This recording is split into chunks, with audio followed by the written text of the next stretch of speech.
Good morning, everybody.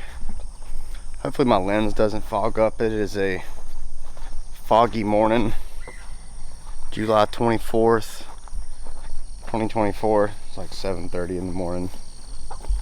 I need to let the chickens out. The rooster with his little puberty crow. It takes them a while for they're able to crow really good. Alright, come out, little dudes. I need to get an automatic door on this chicken coop.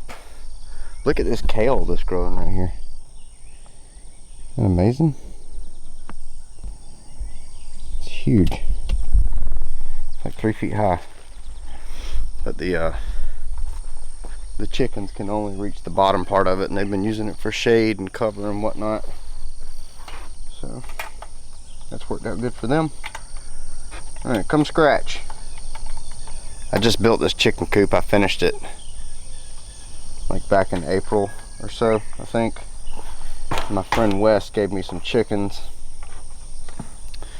but it was already spring, so this stuff was able to grow up a little bit, which is probably good because I think it keeps any predator birds coming down in here.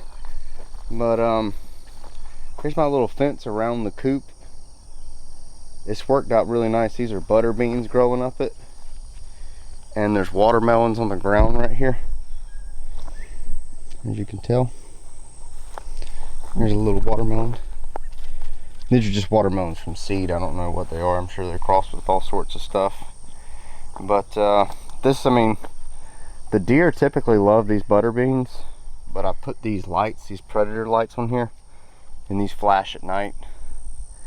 And I think it keeps the deer away, but they're growing all along the chicken coop, which maybe next year, drop something in the comments that maybe the chickens would like to eat that would drop down. I have this black cherry tree growing right here. This is just wild, and it had a lot of cherries this past year. So hopefully that thing will get big in the future and it'll drop down and feed the chickens a little bit. But yeah, if y'all have never been here, my name is Will. I live in rural South Carolina. We have lived on this property for about 3 years. We moved in here in 2021, but this is family land, and I've been working on parts of this land for about 6 years now, since like December of 2017, I think, is my oldest trees. But we have a really long driveway, and a lot of the older trees are along the driveway. So I don't have a lot of older trees right here on this property, because this land right here was cleared back in 2020. If you can see behind me, like all this stuff, it's like short 5 to 8 foot tall sweet gums, and you know, just whatever comes up after you clear pine trees. But eventually I will get into this stuff. I'm probably going to get one of those wood chip mulchers, rent one out at some point, or maybe eventually get goats or something to move into this stuff here. I'll have to do something within the next few years, because this stuff's starting to get really tall. Like those sweet gums right there are probably 12 feet tall, but those wood chip mulchers will take out a lot. Right here, this is what I call mega trellis. I built this in the beginning of 2023 is when I finished it. It's actually sitting on a terrace that I built with mulch from the recycling facility. I don't know if you can tell, but I'm stepping down here, and this terrace along here, I actually let it sit for 2 years before I ever dug into it and put these posts in, just to let it settle. That wood chip mulch takes a while to settle. But I have a lot of things on this trellis that the deer also like to eat, and knock on wood, like I said, I haven't had a lot of deer problems since I put these little predator lights up. They are kind of all along here. I just made sure I put some right at the entrance, that way the deer didn't come through here. But I have a lot on this trellis. I actually planted it with perennials this year for the first time. This is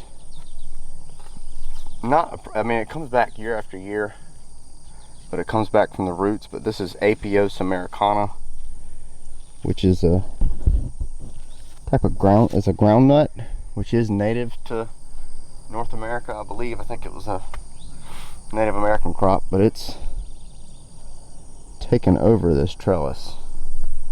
And it's just like one or two little vines that are growing in here. This is a dragon fruit. I'm sure that's gonna die this year, but it was in the house, and it was, you can't keep a lot of those dragon fruit plants. They grow crazy, so, and I couldn't keep it in the house, so I put it in here. But yeah, a lot more butter beans. Livingston butter beans is what these are called. The Livingston variety is a heirloom from this area. Lots of little tomatoes and stuff in here that I planted.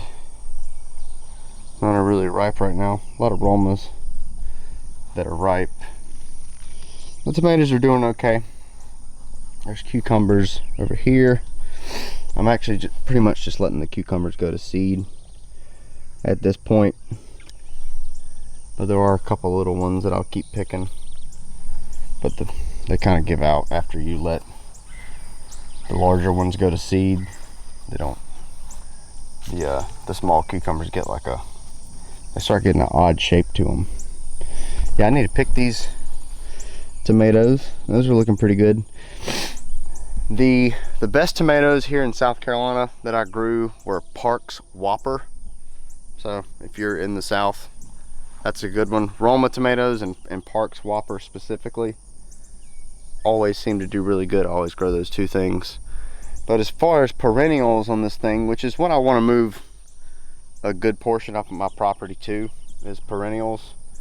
On this trellis we have kiwis. This is the first year that I've planted these perennials, and this kiwi has grown all the way to the top, which I didn't expect. I've tried to grow kiwi several times and they didn't do that good, but I have 4 on this trellis.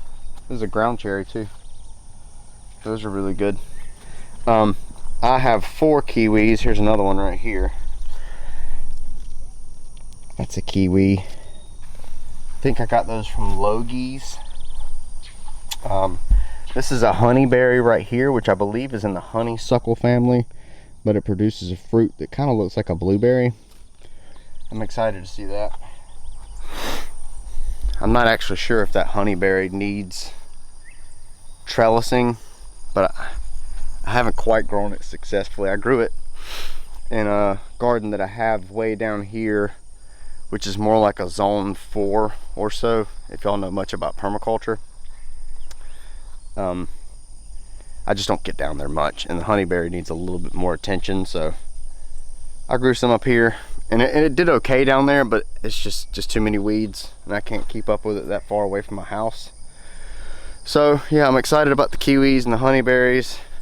They're doing good. These little raised beds I got right here are doing okay. Let me pick up this machete before I lose it in the grass, which happens like 3 times a year. I don't have much growing in here. Some ground cherries is just volunteer stuff that popped up. The Malabar spinach did not do good. I find that Malabar spinach, some years it does great, and then other years it doesn't do anything. So I don't know what's up with that. There's like little ones in here, but little ground cherries, they're really good. I think I mentioned it. I had cabbage in here, and the cabbage wasn't done until about June, and I just haven't bothered planting anything else in there. I do have some little chestnuts growing in there though, that I put in there with the cabbage. I have lots of little Chinese chestnuts all around the land. A nice pokeweed. I let this pokeweed get big because I had the cabbages in here, and that direction is southwest is over here. And the pokeweed did a really good job of shading that western sun from my cabbage. We have a hard time with brassicas around here just because it gets so hot so quick. Oftentimes it does, but this year was pretty good. We had a pretty good spring. It was dry, but we got a really good cabbage harvest. Lots of sauerkraut. One of my friends, I think I filled the crock 3 times, which is 10 liters, so pretty good year. This is my fenced in garden. This garden is not really much for production. I mean, we do eat a little bit out of here, but it's mainly for seed saving. I also work at Roots and Refuge Farm. If y'all are on YouTube, y'all might know of that YouTube channel with Jess Sowards. I work there, and I take a lot of these plants that I save the seeds in here, and I'll plant them. Well, I plant a lot of them at Roots and Refuge, and I'll get a lot of food from there. And this garden is more for like just keeping the genes somewhat isolated, because these are heirloom seeds from this area that I collected from an old man. His name's Dr. Kibler, but he's been collecting seeds pretty much all his life, and I have like 5 or 6 things that I save year after year. Sorry, I have a ground cherry skin in my mouth. But yeah, here, I'm gonna open it up. I don't think I'm gonna walk in here, but you can at least see how overgrown it is. Look at that. Down here, those are chicken and dumpling cowpeas, which is something that I've saved throughout the years. They're finally putting on. That's a small version of it. It'll get big and then it'll dry out, and then you use those cowpeas. Good winter food. Epting green beans that I'm saving in here. That's what's on that T-post right there, is covered up. Lots of Livingston butter beans. I think that's what is growing on that arch trellis. I think there's some noodle beans in there too. You know what? I'll come in here a little bit. I do want to show y'all this amaranth. Hey, there's my water bottle. Couldn't find that the other day. Yeah, the Epting green beans have kind of given out. Just saving the seeds from here. But look at this beautiful amaranth. This is volunteer. This comes back year after year, and it's really pretty. I don't know if any, yeah, I don't think it's producing seeds quite yet. But yeah, some little tiny okra. This is Kibler okra. Again, I'm just gonna save it for seeds. I have a lot of asparagus in here. This is called Papalo Porophyllum ruderale. I know the species is I think it's Porophyllum. But this is a cilantro alternative that's used commonly, I believe, in Mexico. It's very soft. I've actually never tasted it before. It has a very soapy smell, almost. But a lot of older Mexican folks around here, they know what that is. I need to try it and actually use it. But that stuff is volunteer. I planted that like 2 or 3 years ago in here, and it comes back year after year. This is an asparagus patch right here. I'm gonna try it. This is kind of experimental. I'm not weeding it this year, and come spring I'll have a lot of dead growth.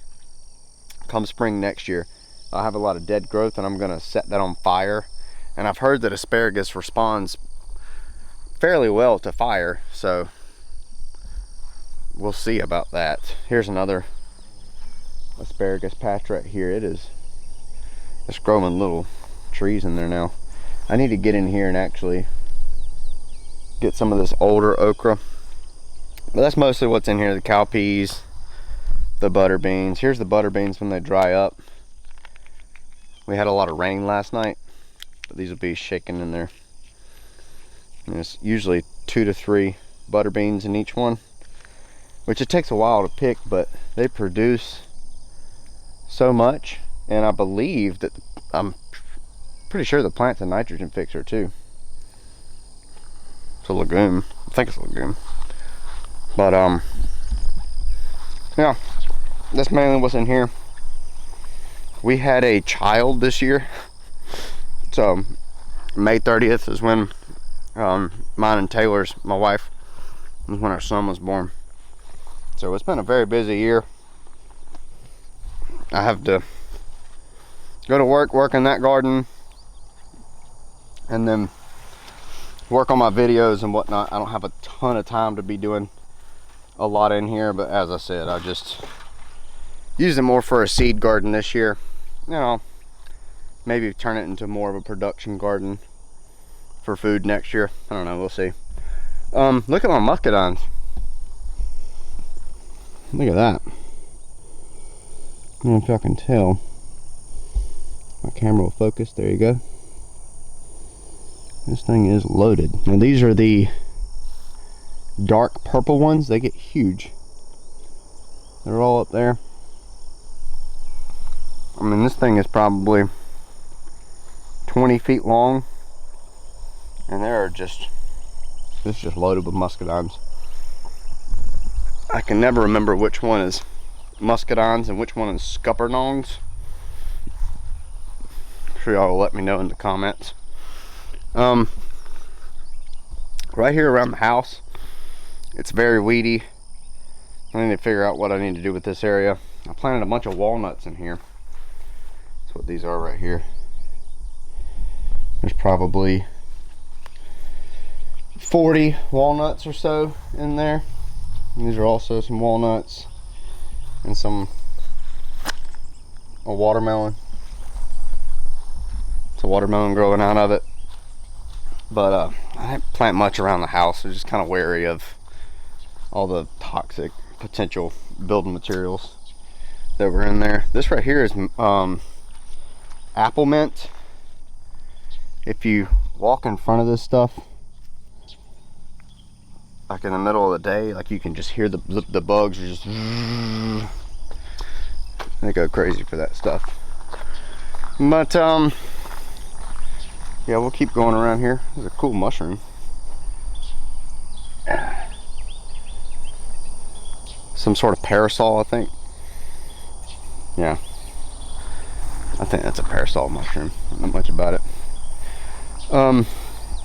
Little strawberry patch that's already given out. This is the little turnaround area in our driveway, and I have these little contour swale type things going on right here.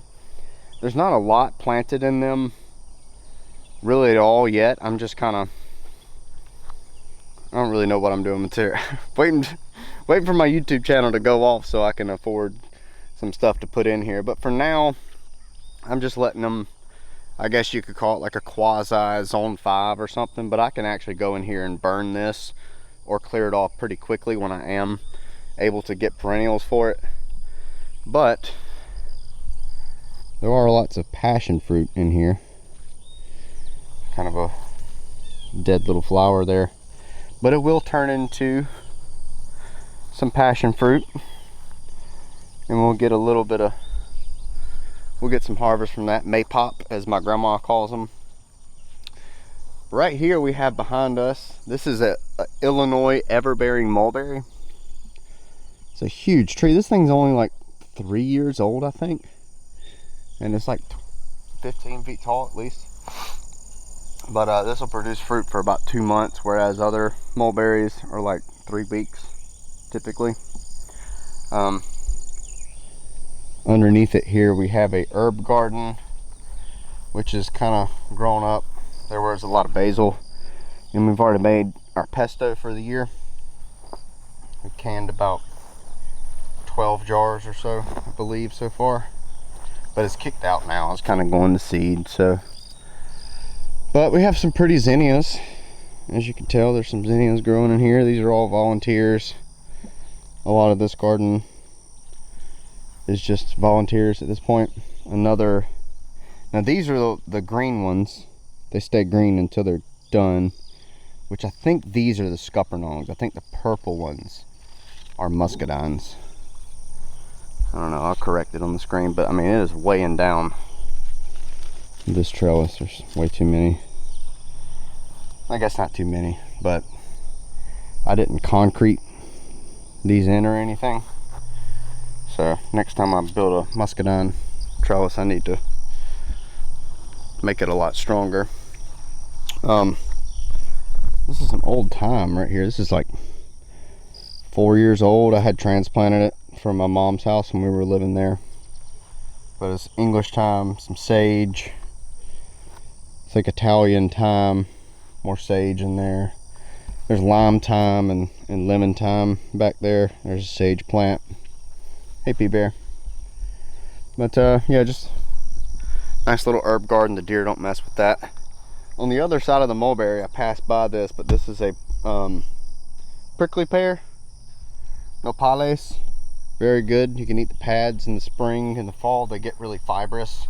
And in the summer, you probably can't eat them when they're this thick because they get these big fibers in them. But right here, this stuff will turn into fruit and it makes a delicious juice. The prickly pear is a very good permaculture plant, at least for this area. Cause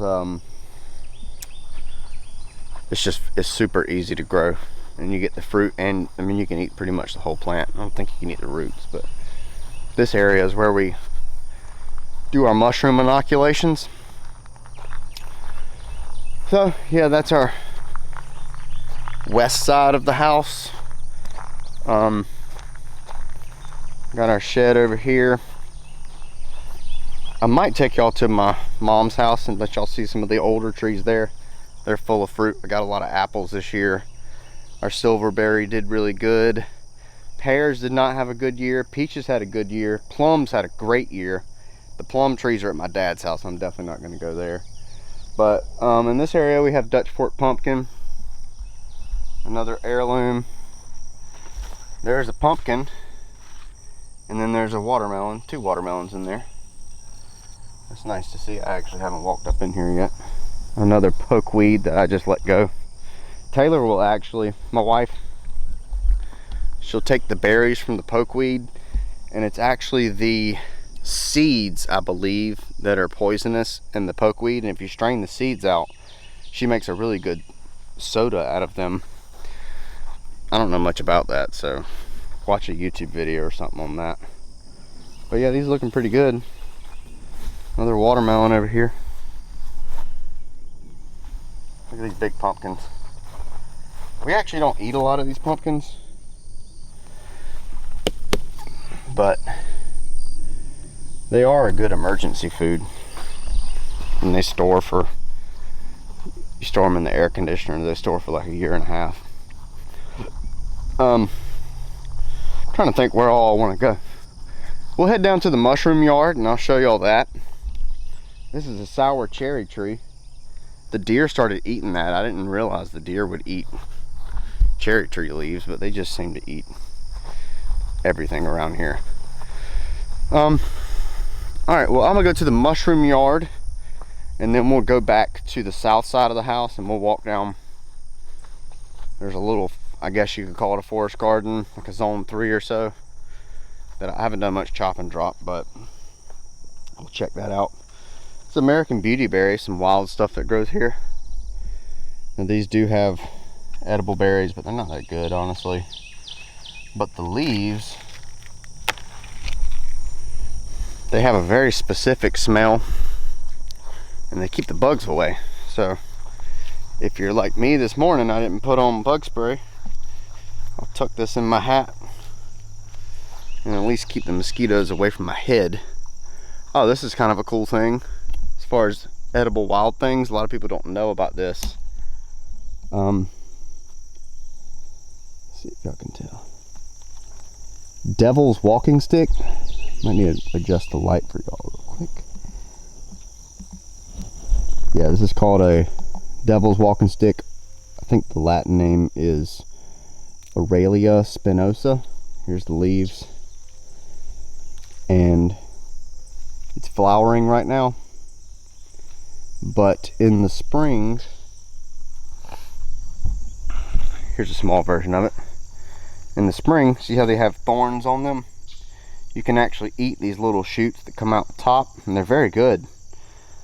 Like I said, as long as the thorns are not on it, they're good. Hey, kitty.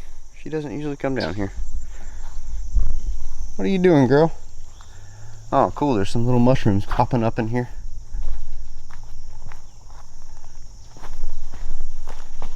That's a bolete right there. Has a white bottom and is bitter, so I don't think that one's edible. But there's also some little mushroom. It's been raining a lot here recently. We had a dry spring, and then all of a sudden Hurricane Beryl came through, I think is what that hurricane was called. And it's brought a lot of mushrooms. I found oyster mushrooms. I went foraging with Jess yesterday. We found oysters, chanterelles, and we found a few russulas as well. I walked down here 2 days ago and I didn't see anything. I did have a big shiitake flush, but not much down here. Let me turn up the light for y'all. I can tell it's dark. Alright. I never got anything off this stack right here. I think I stacked it too early. These logs are colonizing is what you call them, so they're sitting on some 2x4s. Right when you inoculate your logs, you want to sit them pretty close to the earth so they keep moisture, but you don't want to let them touch the earth because wild mushrooms will get in there, and a lot of people skip that colonization step, but it is very important. I just got some shiitakes off of these logs. I don't know if you can tell right there's a little bitty one. So it's fruiting again, that's good. I mean, it's only one, but like I said, I just harvested a lot off of these logs. But yeah, a lot of shiitakes. Little butterfly right there. Hey fella. Yeah, not a lot fruiting at the moment. A lot of these logs are winter variety shiitakes, which is good because, you know, you're not getting a lot of stuff out of the garden in the winter. I need to restack that one. Yeah, I think all these are winter. But yeah, let me show y'all some that are colonized that actually need to be moved. It's good to see the mycelium on the end of the logs. And I think these ones that need to be moved, they are oyster mushrooms. I don't know. We have a big inoculation party every year where all my homesteader friends come out, and I cut the logs and they help me inoculate, and they can take a couple logs home. It's a good opportunity to meet other homesteaders when we do that as well. It's hard to get us homesteading folks out of the house because we're always so busy doing stuff around the house, but we get to see each other at least once a year because of our inoculation party. All right, so these are the logs when they are being colonized, and these are about ready to be moved. These are oyster mushroom logs, so we buried these in the ground halfway. It's called a log raft, but these are about ready. As you can tell, the ends of the logs are white, and that means the mushrooms have colonized them. And I will go look at the other end of the log just to make sure they're colonized completely. As you can see, the 2x4s right there. And yeah, I'll just take those and bury them. These are shimeji logs over here, although there's a little bit of white in them. Another oyster mushroom. That's the raft once you bury them. And if you can tell, the logs are buried halfway. I'll probably get something off this one in the fall. Kitty. I don't think she's ever been down here. She's like, oh my goodness, there's a creek down here. This is awesome. All right, I'm going to turn off the recorder, and then I will see y'all. Like I said, it's like the zone 3 or so. All right, and we're back. You see the house behind me. We didn't walk through this section before. Lots of these little on contour swale-ish. I like just build up the berm with mulch because we have a lot of access to free mulch. Let's see what I have in here right now. This is lamb's quarters. The deer have been eating this. That's why it looks like that. They've been pruning it really nicely. This is something I planted this past year. That's a strawberry tree a ché tree, also called a Chinese mulberry, and a strawberry tree, like I said. There's a Nanking cherry in here. It doesn't look very good, unfortunately. I needed another Nanking cherry because I have one right here that's doing really good, and it needs a pollinator. It hasn't fruited because it doesn't have a pollinator. But look how, I mean, this one's 4 feet tall. That's a Nanking cherry. Very good bush cherry to have in the south. I'm not quite sure about this tree. It's a pineapple quince, and it's got a lot of dead growth on it, so I don't know if that's going to survive, but it is alive. We'll see about that. Quinces should do pretty good around here, although I've never heard of anybody actually grow up. Not many people know what quinces are. So we're moving in this old field. This was like a field that my dad used to deer hunt in, but I took it over. This is a colossal chestnut. This is about 4 years old. I think this is actually the oldest tree that I have on this property. This path that you see right here, before this was all pine trees, I couldn't grow a lot in this area, but I could work with the edges of this path. So I do have a few things on the edges that are pretty old that we had, and that I could have, you know, that I grew back in 2017 before they logged everything. This is some sort of cactus. Doesn't this thing look gnarly? I got this from somebody's house in Hopkins, South Carolina. Look at the size of those pads. Don't touch them. I wouldn't be able to tell you what sort of variety or anything those are, but they are gnarly. Right here beside this is mountain mint. This is volunteered as well. This stuff will go crazy. I love the smell of mountain mint. Look at this cat, y'all. She loves when we go walk around the garden. She stays around the house otherwise. Behind me right here, my friend has some bees, but he hasn't been here in a while, so I don't know how good the bees are doing, honestly. My dad planted these sawtooth oaks. These things are probably almost 10 years old at this point. I don't really know what I'm gonna do with it. The deer love them, and we do deer hunt, so that's useful. Let me make sure I press record. Okay, yeah, I didn't want to do all this and not have it, but I mean, it produces deer, so I might keep that for now. And also, boletes seem to have associations with sawtooth oaks, and particularly the ones with the yellow pores, which are edible. So I might keep them for that. Eventually, I might take that one. I probably will take this one down because we have an American persimmon that has really good fruit. Here.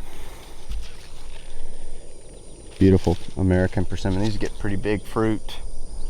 These are not good until it freezes though. The fruit isn't. It's bitter until it freezes, which not all American persimmon fruit is bitter until it freezes. A lot of people think that. This cat's going crazy, sorry. But yeah, this tree's like 25 feet tall. And it goes sawtooth oak, persimmon, sawtooth oak, persimmon. This one has fruit on it this year. I thought this was a male tree. This one's never fruited, but there's one fruit. There's no other fruit. There's literally one fruit on this tree. Oh, I see some more. I've never seen this tree right here fruit. So that's nice to see. But yeah, we just have these sawtooth oaks going down the line here. But I did a video on my other channel. The other channel is a silent channel. I don't talk on it. And I made this little forest garden right here, which is, it's really growing up, which is fine. I don't really care like about the ragweed and the dog fennel and whatnot.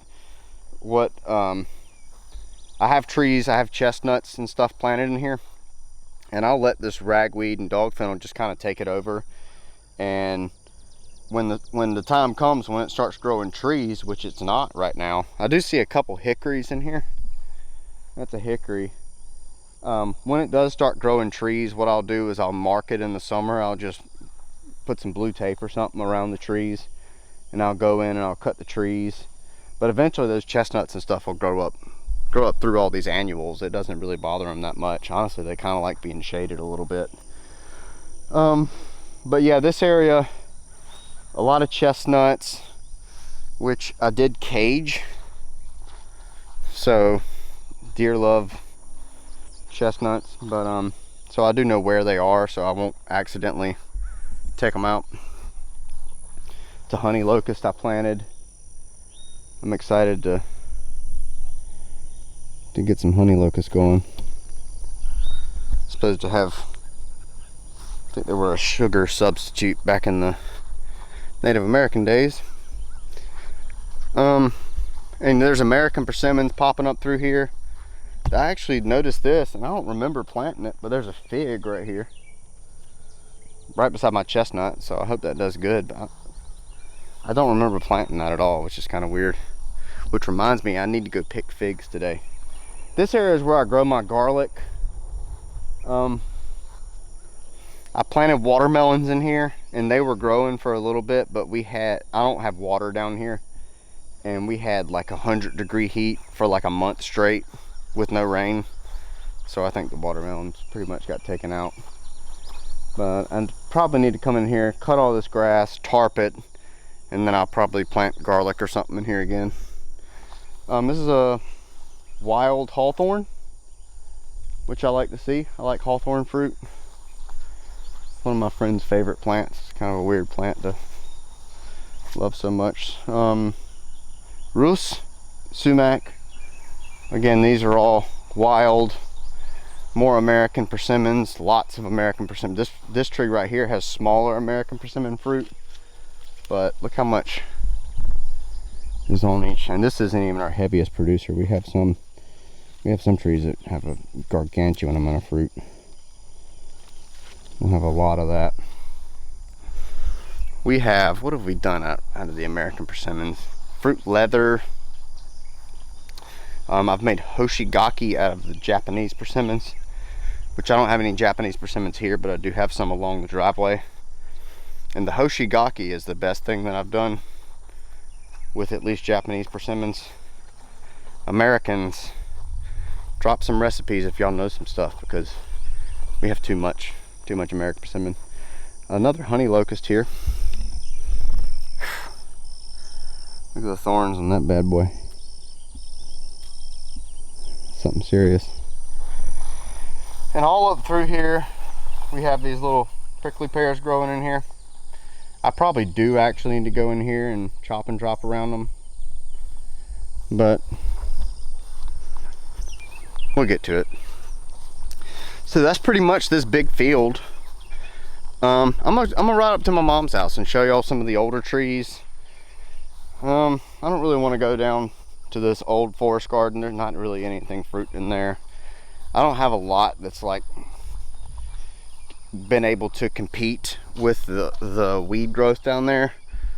I guess I could note mulberries, peaches, and I actually have some silverberries that have done really good. Silverberries are relative, they're in the Elaeagnus genus, but they're not supposed to be as invasive as the normal gummy berry.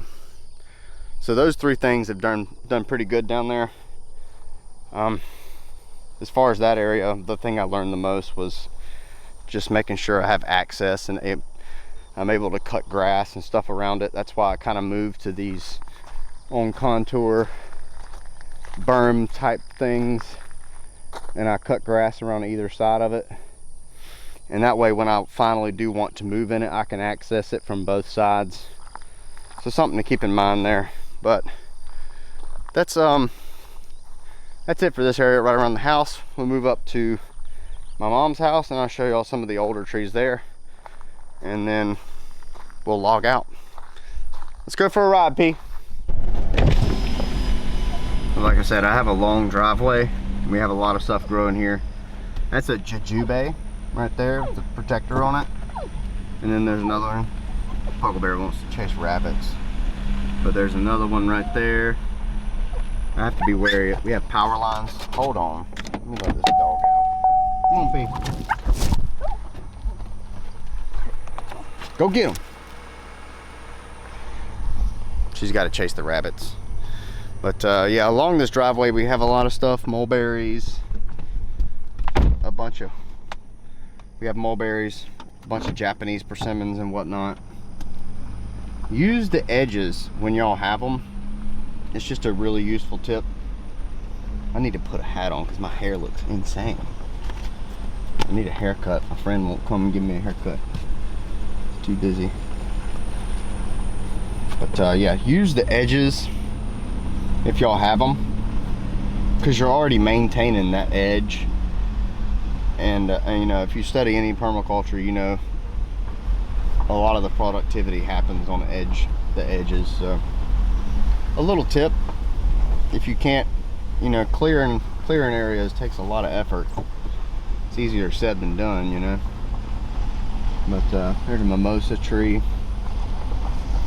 I'll park up here in the front of my mom's house, and then we'll walk to the back and I'll show y'all what we got around here. All right. Oh, Mr. Chester's up here. All right, let's go.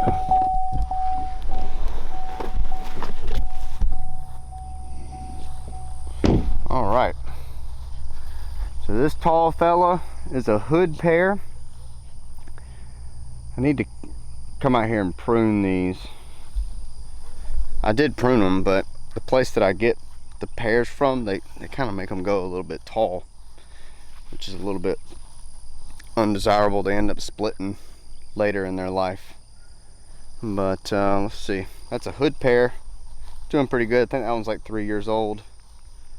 This is a Sheely mulberry, which is 1 year old. I just planted that. This whole little area here in front of my mom's house was a big field. Oh, there's a mushroom right here. This is a bolete. It bruises blue. It is my understanding if a bolete bruises blue, it is not edible. Hey, there's some more over here. Let's go check them out. There used to be a little house over here. You can see the footers. Oh, these are puffballs. These big old things. The rule with puffballs, if they're pure white in the middle, they are edible. But these are getting old. I don't like puffballs that much. They don't taste that good to me. Let's document these over here. Apple tree. These are, a lot of the stuff right here in the front of the house is kind of brand new. Crab apple. I'm moving a lot more towards the crab apples over regular apples. Now I don't know that because of experience or anything growing them, but the apples, you don't get a lot of great harvests of apples around here because the heat knocks them out a lot of times. And they also have something called cedar rust disease. Sorry, my sister has some pigs over here. Goodness gracious. Apricot. That's what this is. These apricots are probably 4 years old. These are fairly old. Another apricot. No fruit yet. The deer never munched on these, so that's probably good to know. Over here, oh look, I have not seen this yet. Chestnuts. This is just a regular Chinese chestnut, but this is the first chestnuts I've had off these. This one, I think it's 5 years old. 5 or 6 years. It takes a long time to get chestnuts. This right here is called a lotus persimmon, which I think is just a local American persimmon. From I get my trees from a local place mostly, and I guess the guy just found that and it was a really good producer and he named it Lotus, I think. This is a Peggy's Japanese chestnut. I got this from, oh, I don't know, type it in online. I think it's the LSU website that they use. It's a good place to get the ground nuts also. LSU apparently does a lot of research on ground nuts. I have some ginkgos in here. These grow really slow as well. These are, I think, 5 or 6 years old at this point. There's another one right over there. That's another ginkgo. Ginkgos have edible nuts. A lot of people don't know that, but they're pretty good. They're an odd flavor, not gonna lie, but I think I could get used to them. There's a place in Main Street in our little town, and they have one ginkgo tree that produces fruit, and everybody else hates it because they stink. Another little Chinese chestnut. That one's only about 3 years old, I think. And we are walking to the east side of my mom's house, and these are where my bigger trees are. Another ginkgo right here. This one's actually pretty tall. Turn it around so y'all can see it. So that's a tall one. Now when you order those, I think those came from Burnt Ridge Nursery. When you order those, you have to order at least like 3 because you don't know which ones are going to be male or female. Riley, be quiet. This right here is a pomegranate. This is a white pomegranate, and it flowered this year, but all the fruit died. So I don't know what's up with that. Right here by my mom's pool. This is an early red loquat. Growing pretty good. I think that tree might be a little stunted just because we had a saltwater pool. Now it's chlorine. I don't know. We'll see how that does. Silverberry right here. These are the ones I'm talking about. Eleagnis. They had a huge harvest off this past year, and we made some leather out of it. And that leather was really good. Okay, my mom has a couple trees here. Eastern redbud, river birches, and those are some really old trees, but nothing that fruits or anything. This is a peach tree. Got it from that local place, Hallman Farms. They just call it a peach. I don't know if it's any specific variety, but we had a really good harvest off of that. That one's also about 5 years old. This is a Fuyu persimmon, which I don't think is doing really good because my mom has some landscapers that come cut her grass, and I didn't have these little sewer pipe things around, and they kind of girdled this tree a couple years ago, and it takes a while for a girdled tree to die, but I think that Fuyu persimmon might be given out, unfortunately. And she has a couple apples up here. I've tried to keep these alive. Back when it was like 100 degrees, I was coming up here and spraying them down with a hose. But I think this one is a Liberty apple. You can see apples are just prone to so many pests around here. But there are some on here. We'll see if those do good. Don't know. This is a Cornelian cherry. And this was doing pretty good back when we had pine trees here. This is related to a dogwood, but it has edible fruit. But ever since the pine trees are gone, I think the heat just kind of wipes it out, and it doesn't do that great. There is one over here that gets a little bit more shade, and it's looking a lot better. I'll show that one to y'all. But that thing's like probably, I think December 2017 is when I planted that, and it's only 5 feet tall. So this right here, I think is called, I think this is an heirloom apple. It's very good. And this one we might actually be able to eat some of this fruit. I probably need to come in here and take some of the fruit off this tree. The name will come to me in a minute, what that tree is called. Like I said, I think that's an heirloom from, the guy's name is Benny Hallman from Hallman Farms, and he knows a lot about fruit trees and stuff. And we get everything that I have that does really good comes from him, and I mean his farm's 30 minutes away, so it makes sense. That's It's like local. So this is a Babcock peach, which is good for a pollinator, but this thing has not produced. I mean, look at that. The fruit just comes right off. It's terrible. I would not recommend buying that if you're in the South. Has not done good for me, and I've sprayed compost tea on it. Here's my other cornelian cherry. There might actually be some fruit on this one. This one looks a lot better. Yeah, there you go. Let's see if it focuses. Let me try to change the lighting a little bit. All right. There's the fruit, and it'll turn bright red. And it has a very unique taste to it. I've actually never tasted them when they're like perfectly ripe. Somebody gave me some. I lived in Bulgaria for a while, and I lived on a farm where they had those, and the guy gave me those, and they weren't quite ripe, but I could tell they might be good. This is a Honeycrisp apple. We haven't had a good fruiting off this one. This one's about 5 years old as well. I mean, there's good fruit on it now, but you know, as I said, you just never know how it's the heat will end up getting it, or the cedar rust disease or something end up getting it. And we'll do the, we're about to make the whole lap. This is a white mulberry. This thing was expensive, but I've had a white mulberry before, and they are really good.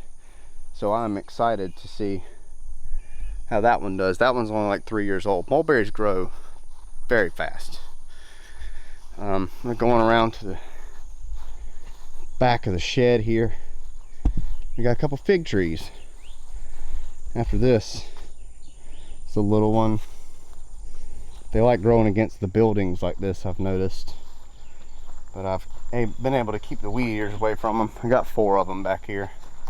I think these are all probably Celeste or brown turkey figs. Never labeled, but this one probably would have fruit next year. This one's the biggest one that we have at my mom's house. Those are looking good. That's pretty much the lap around my mom's house. I'll show you all this one mulberry. It looks really good. Mulberries grow super quick. I mean, you can, I showed y'all that one. Hey, see? Yeah, there's our Black Beauty mulberry tree. This one didn't have fruit on it this past year, which it should have. Maybe I'll plant another one close by. Probably would help to have a pollen. I don't think mulberries need pollinators, but maybe we'll get fruit next year. Okay, well, I think that is it, y'all. I am going to go to my dad's house. He has an old fig tree that he planted, and I'm gonna pick figs and surprise Taylor with some figs. She loves figs. So hope y'all enjoyed that. Like I said, if y'all have any recipes or anything particular you want to note, add it in the comments, and maybe I'll see y'all like in a month or so. I don't know how often I'm gonna do these garden tours. It's good for me to walk around every now and then and actually talk, and sometimes it's good to document them because I don't have all these trees marked. But I'm gonna feed the pigs and I'm gonna be out. See y'all again fairly soon. This is gonna be on my In Order to Eat YouTube channel. If you like different style of content, I also do content that's more cinematic, and that channel is called Honeybee Hollow Gardens, and I'll put a link in the description. Visit my Patreon also. You can go down to $1 a month. That really helps. You don't make, believe it or not, you don't make a ton of money on YouTube if you don't get a lot of views. But yeah, help me out with the Patreon, and we can buy more trees and stuff. So yeah. Thanks for watching. Peace out, guys.